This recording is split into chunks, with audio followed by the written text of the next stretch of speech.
she goes back in time to try to save her sister. But it was so cringe. Like, I started watching it, but it was unbelievably cringy. So I couldn't do it. So I don't know if it's good or not, but yeah. I just don't like they just do. Sometimes it feels like they just do movies just to do the movies because the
$10 in insert supermarket name. It's basically when a crew of documentary people go to the shops to find out how they operate and why they're so effective in like selling and making money. And what it boils down to is that like Aldi is probably one of the best. It's because it's very cheap. They have a lot of stores and they do it very efficiently, where they lay out the store, every single store in the same way. They don't even open and display the product. They just put them from the cartons, like as it comes in. They just open the carton and then people can just take the items. It looks very unaesthetically pleasing, but it's basically minimizing the cost, so that the product can be cheap and it can be very efficient to get as many customers through the door as possible. Like they put barcodes on every single surface of a product. Like if I don't know, it was this box, there would be a barcode in every single side of this box, so the checkout girl or man or whatever can like whoop whoop whoop check out everything, single thing very fast. And apparently they can scan like 60 items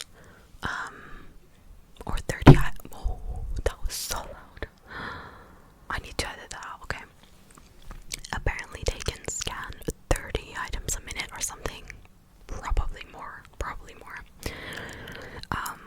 But yeah, it was interesting. And speaking about like shops, I watched the new Buy Now, the Shopping Conspiracy documentary, and honestly and personally, I didn't actually learn anything from it because I already knew that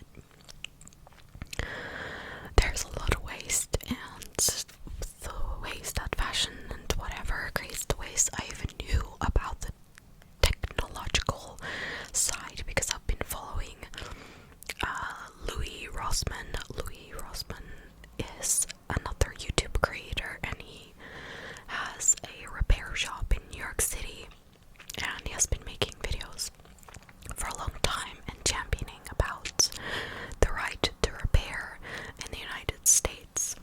So I actually learned about the electronic waste and how like legislation or companies don't support the right to repair. So consumers like me and you cannot take our phones to a normal repair shop and get this part fixed or that part fixed because, for example, Apple doesn't let you do that because it like falls outside of the warranty, etc., etc. So it's basically like there's fucking hair on my face.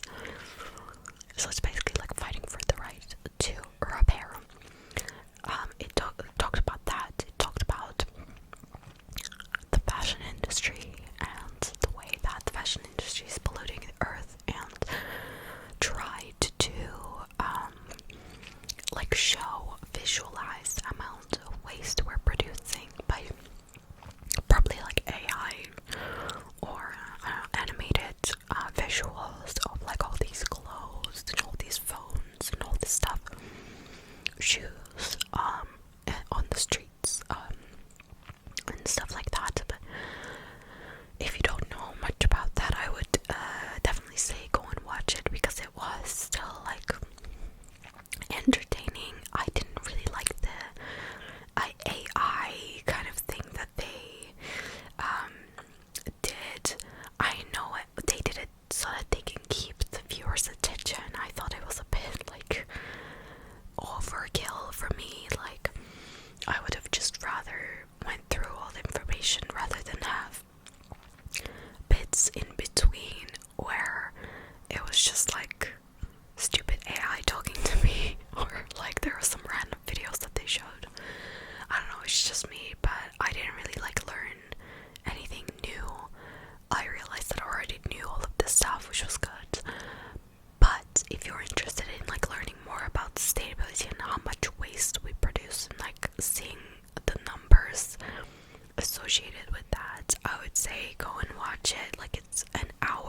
you haven't, what are you doing? You need to go and watch it because it's literally so good. The actress from Gone Girl actually did a movie recently with an actor from Game of Thrones. I'm so bad at knowing names. And it was about drugs and selling drugs, basically taking advantage of people to sell these drugs. And this movie, Pain Hustlers, was basically literally the same thing, but like a little twist, where it was following a mom and she was kind of more empathetic towards the whole situation rather than just being like power hungry and stuff. She was kind of doing it to survive, kind of thing. I thought it was good. Obviously, like Emily Blunt and Chris Evans, like great actors and stuff, but it hasn't not been done before. It has been done. I wanted to see it, just to see like what's different about it. And also there's another one which I like even better. It's called Dope Sick, and that was so impactful. To me, that was more impactful from both of the other ones.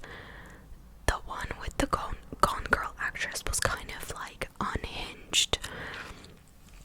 Like, she was cutthroat and she was psychotic, almost like, no offense. It describes this character like, yeah, unhinged and evil, almost. So it was showing that side of things, like the lengths that people will go to make money, and the Pain Hustlers one was more empathetic and kind of, and explaining how somebody could get wrapped up into this to survive.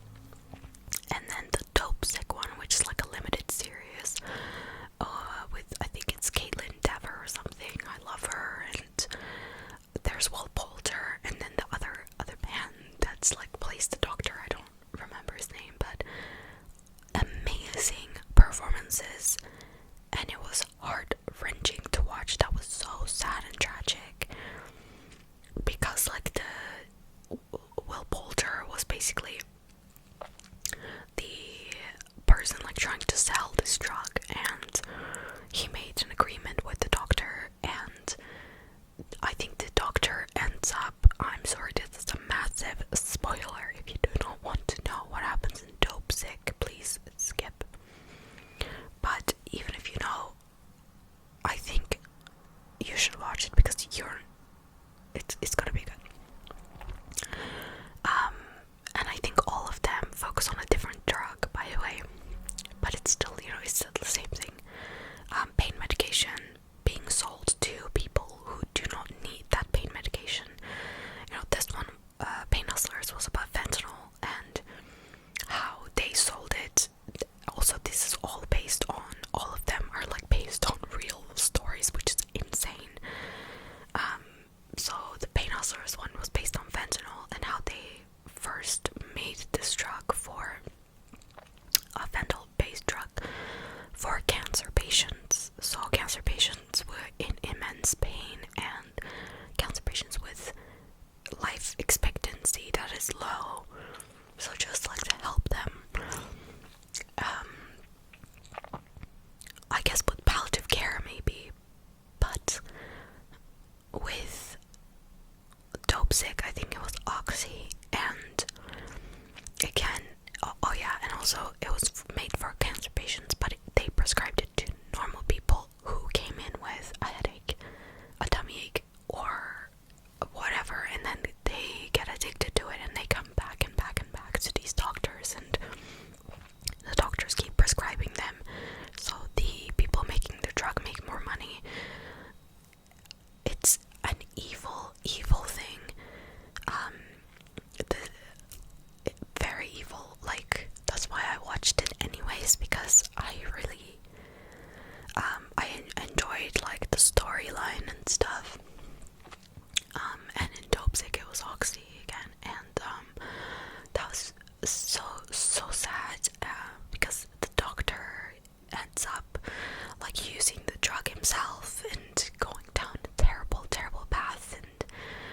the doctor that pushed him to prescribe it to his patients, and then sees the doctor, who kind of becomes his acquaintance and friend almost, go down a terrible route because of this drug that he's selling. Yeah, it's just horrible how people change and turn sour and become like dark just because they're like, they want to make money, but it's just taking advantage of so many people. And yeah, it's important to tell these stories, I think. But yeah, it was just very similar to that. But I would recommend go watch Dope Sick first, and then watch the one with the Gone Girl actress, because that was also unhinged. So I watched, what else? I watched How to Lose a Guy in 10 Days. Alright, it was okay. What else? Crossroads. Those were like old ones. But yeah, let's talk about Outer Banks, because I think that's like the only thing that's left from this list. And then I have to go, because I have to finish wrap up this video and go outside. Let's talk about this injustice that was Outer Banks. So if you don't want any spoilers, please click off of this video, because I'm going to spoil. You have 2 seconds to leave a like and to leave this video if you do not want spoilers, because you will be upset. So Outer Banks, what the hell was that ending? Girls and guys and everyone in between, if you watch this, let me know your opinion, because I need somebody to commiserate with. I feel like they destroyed the show. The writing was so shit. I have never seen like it was Wattpad movie, like after movie, and I reviewed like all of the after movies. My guilty, not so guilty pleasure. But the writing was so bad. It was so bad. I feel like I'm not so relaxing right now, sorry. But the writing was undescribably terrible. They ruined JJ's character. He used to be like this quirky, oh my god, he's such a stupid kid, but he means well kind of character. He cares about his friends, wants to do the best for them, and blah blah blah. And he's been abused by his parents, to end his storyline by getting killed by his own dad.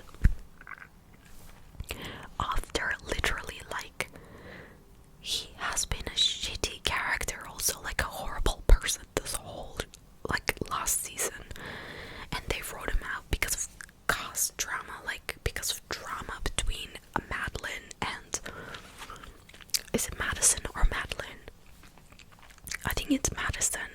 So between Madison and JJ, so Rudy, his real name, apparently there was drama between Rudy's girlfriend and Madison, and Rudy's girlfriend was jealous of Madison and Madison and Rudy sharing a lot of scenes together, and that they were getting like a bond formed together because they're working really closely while filming Outer Banks.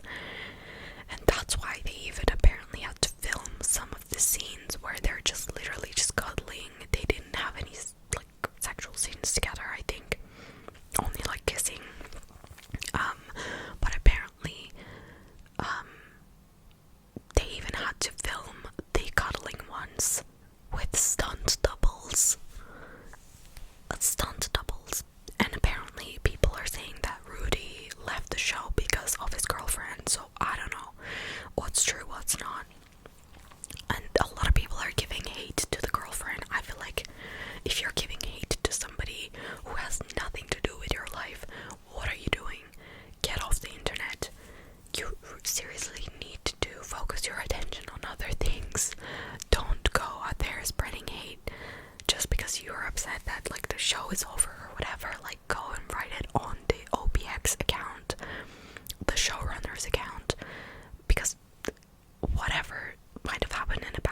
last episode, it was like they're shooting at him. I thought that shitty British accent lady was going to like shoot him down the statue that he was climbing up to, and that's how he would have gotten injured or something. Or I thought maybe the whole time he was like helping them, he had an injury, like an internal bleeding or something, because he was holding himself like he was injured already.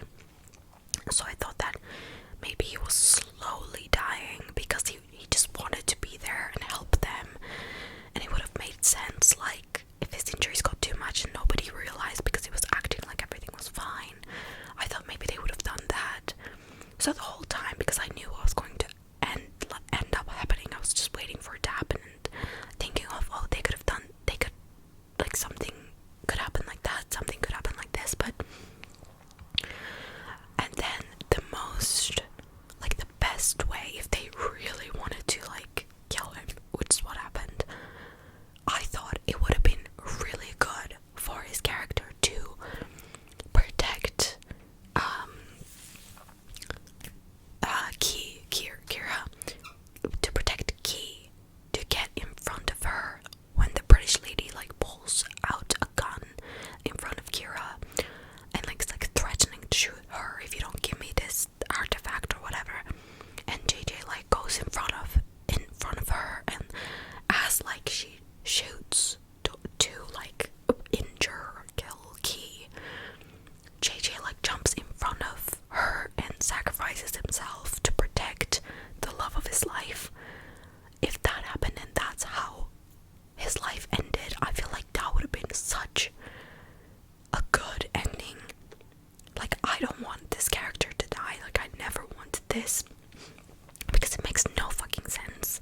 Like, it's the whole show is based on the friend group and the dynamic that the friend group go on adventures together, so it just like makes no sense to get one of them out, especially so early into what could be a very long series, just in my eyes.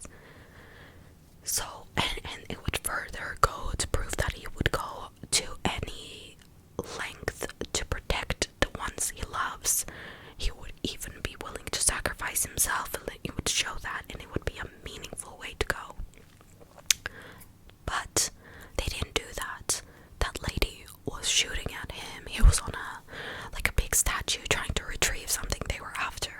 By the way, I literally didn't give a shit what crown, sword, amulet, like locket, necklace, whatever the fuck they were chasing the entire season. I couldn't give two fucks about it, because I feel like there was no like sense of urgency. That I know there was like the thing that the land is gonna get taken away from them and they have no money left because JJ was a stupid person for no reason and spent all of their money. Like, that was written in such a bad way.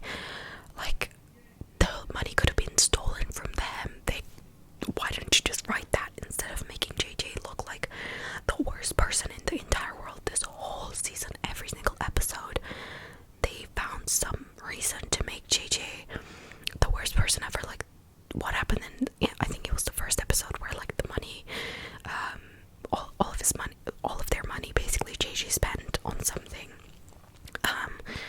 and then next time like he betted all the money away, and it was like so stupid. So going into the season, I was so disappointed already because I could see everything that was about to unfold, because the writing was so bad and the plot was just like, what is happening, what is the setup here, and like Blackbeard and whatever. But I really couldn't give a shit about their mission. And in the other ones, like, the reason why everybody loves this show is like the frame group, the bond, the internal conflicts that they solve together, the romances and the adventure, and how the friend group comes together to like go through all of that and through that journey. But in the beginning, like, there was no internal conflict or drama because they paired Kira with JJ, which I think it was a stupid decision, I think. And I'm gonna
his best. Like before, I think it was definitely going to a scary, scary direction. But I feel like this season he was so calm. For his character, it was super calm and lovely. I thought like he was trying to be friendly and approachable and mend and build a bridge. But what's amazing about this character is like Drew knows how to act. And when you're looking at the other people on the cast, obviously most of them are great. But like I forgot how I started here, but like it's like Kira and Rafe's acting together was the most connection emotionally I saw between the characters. I think Kira really works well with Rafe because she is stern. She's not about to just be like falling in love head over heels for him, because she is like a very strong character. She's got her set of beliefs and she's like willing to fight for them. And I think that is really good for Rafe, because somebody's gonna stand up to him, right? Somebody's gonna pull him to the right direction and show him like you can't just act whatever way you want, like there's consequences. And I think Rafe respects her for that. And I thought there was a connection there. I think they would be great on screen together. And I still think, I feel like they're gonna do it this season. And I'm all for that, but there didn't need to be a relationship between Kira and for JJ to die for all of this to happen. I think JJ needed to remain single. He is that like Shaggy character, you know, Shaggy Scooby-Doo, like silly, goofy. He doesn't really have a match. Not in the sense that the match is very important as part of a character. It's like he could be with a girlfriend or whatever, but it really wouldn't matter for the main friend group. Like it would just be a side character, because on his own he fills up a lot of space. He's too much on his own. I don't think he needed a romance arc at all. I think it was really forced with Kira and JJ. I never felt an emotional connection. Like the chemistry wasn't there with the main character. What the fuck is his name? What the fuck is his name? I can't remember his name. I remember the actor's name, Chase. What? John B. John B. With John B and Sarah, I feel like there was such a playfulness. It was like such a teenage love, like so reckless and innocent almost, like in the beginning, and that's what I feel like was really good. They had great chemistry together, obviously in the first 2 seasons before they broke up in real life. And I feel like now it's a bit like, to me it doesn't have the same chemistry, but it's still okay. I did not like what they did with Sarah's character either. I feel like she hasn't been getting enough development, like screen time. I don't know if it's just me, but I feel like in the first few seasons she was there all the time, and obviously like I feel like it revolved around her and her dad, and like her side of the family is like kooks, but now she's kind of on the sidelines. But yeah, that romantic story is fine. But yeah, like JJ and Kira never ever worked out for me, and I feel like Rafe and Kira should have been together from the start. Even if it wasn't like the 3rd season, it should have been the 4th season. And now I think what's gonna happen is at the end Kira was like revenge, and then it ended. I think they're gonna go on to this like mission, like it's gonna be kind of boring. They're gonna just chase after JJ's biological father and avenge his death. It's gonna be like very probably predictable.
like, I haven't been very relaxing in the last 20 minutes.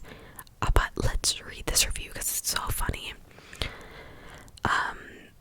This person said, okay, it was bad. That English lady with the Danny Dyer voice was terrible. The worst actor they could have picked. The Jen Red story didn't go anywhere. JJ's real dad, that storyline didn't go anywhere. He appeared, no big drama, just so he could add spice to the story and be surrogate Ward. Literally, they even cast Jen Red, which, like, what kind of name is that? They even cast JJ's dad, who was like our villain, kind of one of our villains, to look so similar to Ward. Like, all three dads, they were kind of psychotic, and they are so crazy. Like all of your dads have some sort of issue that they're like killers, and like they want to steal lots of money and like hurt their own children. Like, what's happening in this world?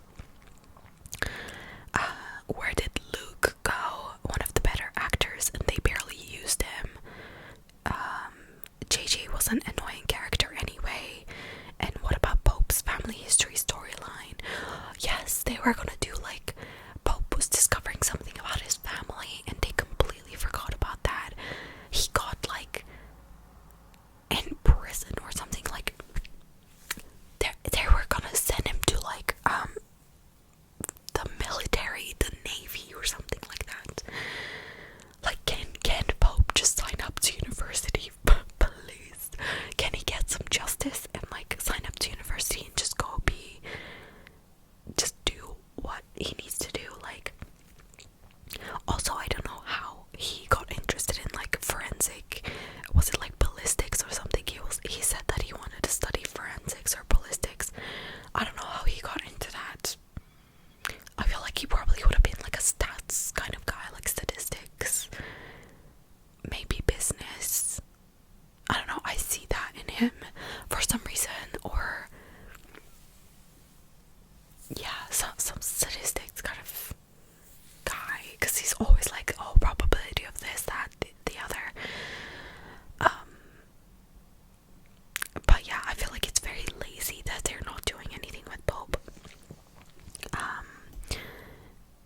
It just disappeared.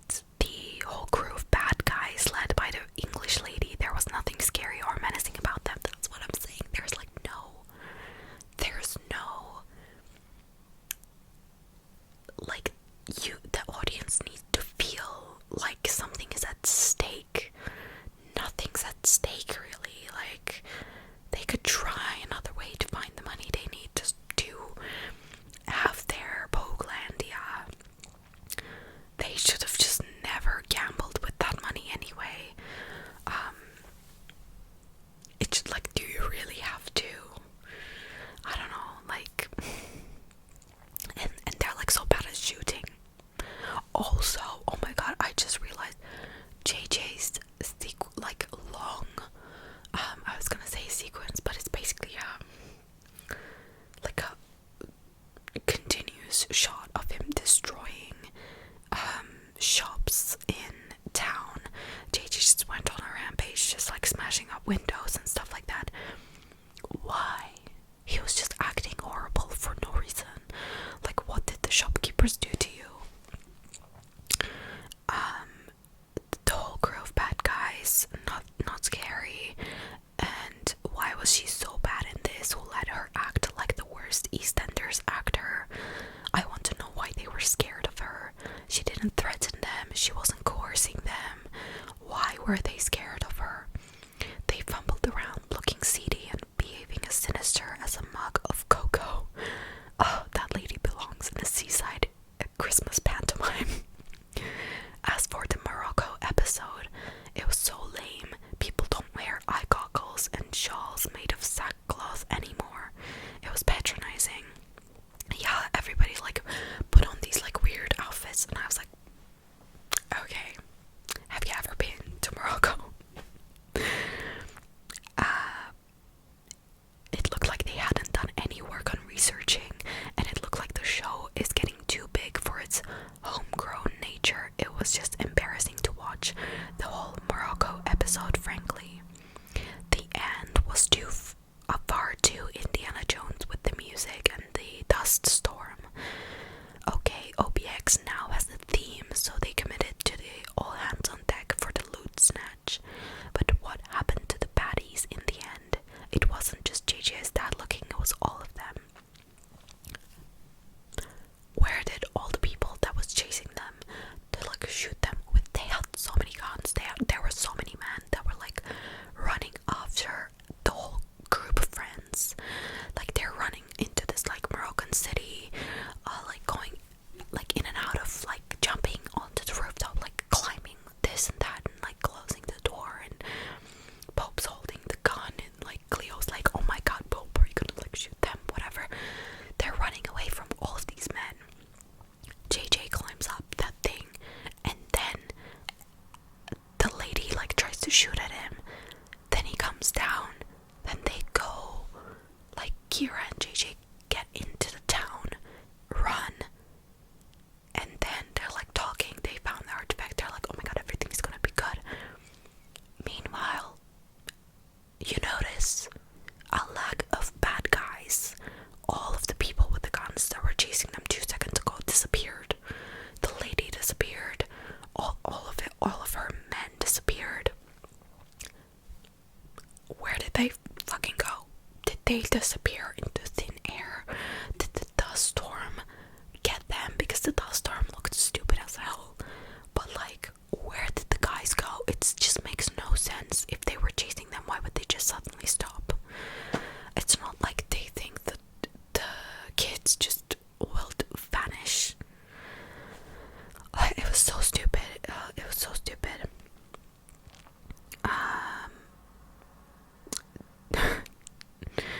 Dear God, I wanted to love this season. Key and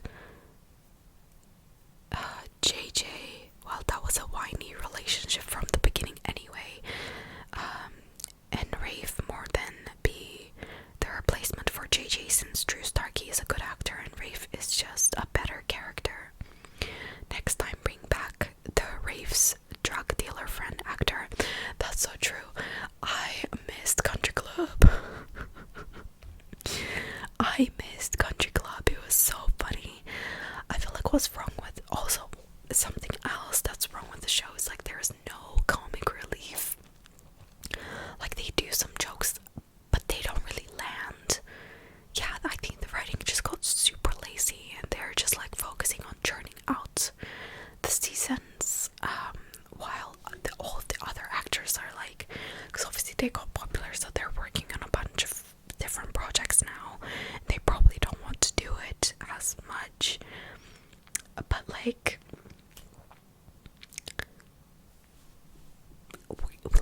we watched for a reason. Like, why did you ruin the show?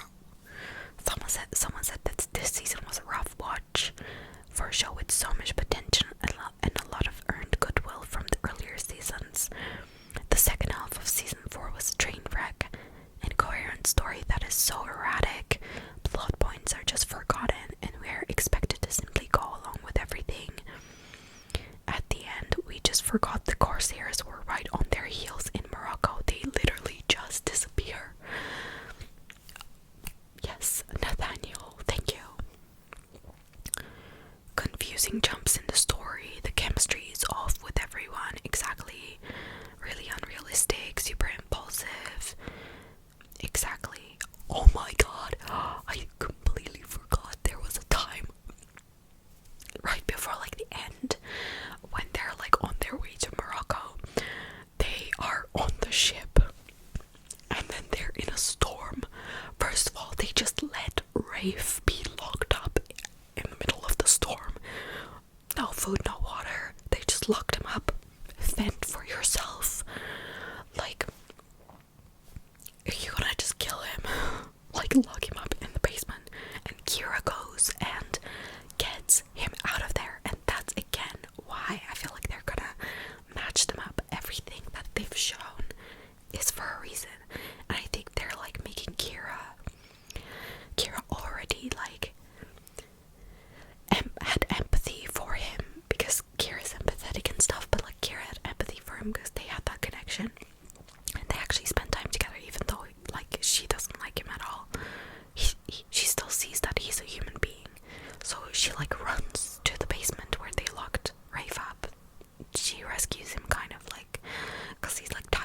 managed to stay alive.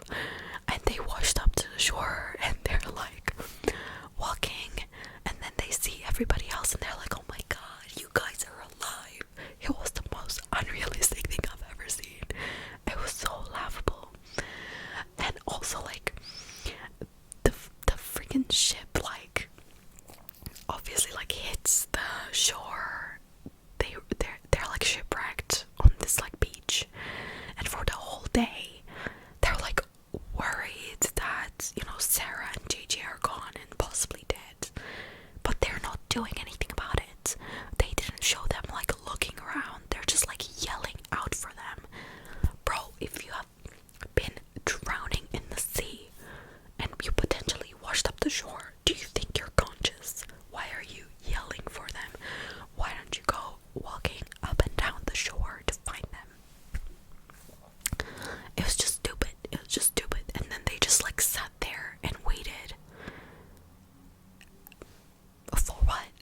For their like dead bodies to wash up. Like, I don't know what they were waiting for, but they didn't look so concerned to me. Like, I'd be crying my eyes out if like my girlfriend or whatever just like potentially drowned in the ocean. Like, it was a big storm. There was no way, like, if it was real human life, not a show, there's no way they would have been alive. It was that bad. But then it was fine, you know. Walk to Morocco, I guess, to the city that they were going in Morocco, and steal an apple for Sarah, who is pregnant. I don't know who wrote the pregnancy arc for her, but they're stupid. She really didn't need that. But yeah.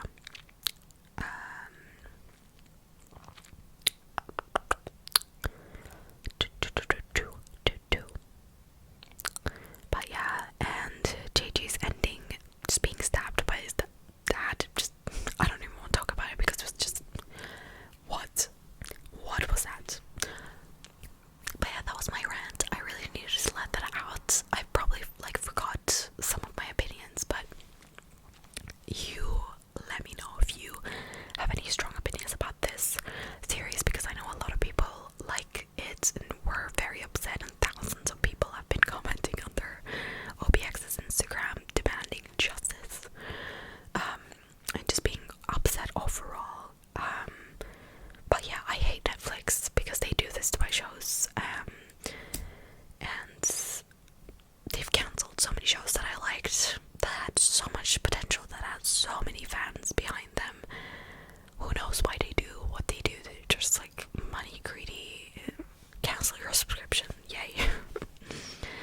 But yeah, let me know if there's anything good that is actually worth watching. Right now, I'm in the beginning, in the second season of Kimmy Schmidt. I think it's called Unbreakable Kimmy Schmidt. I don't think it's that funny. I'm just watching it because the lady, I think it was Erin, but I'm not sure, from The Office is there. And I think the actress is funny, but I don't know if I like that show that much. But it's already like ended and I watched during lunch, so.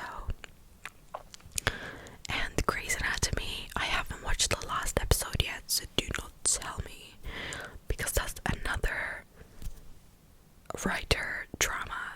We're gonna get into it next time I talk about TV shows, because apparently they've done an injustice to one of our favorite characters. But yeah, what's new these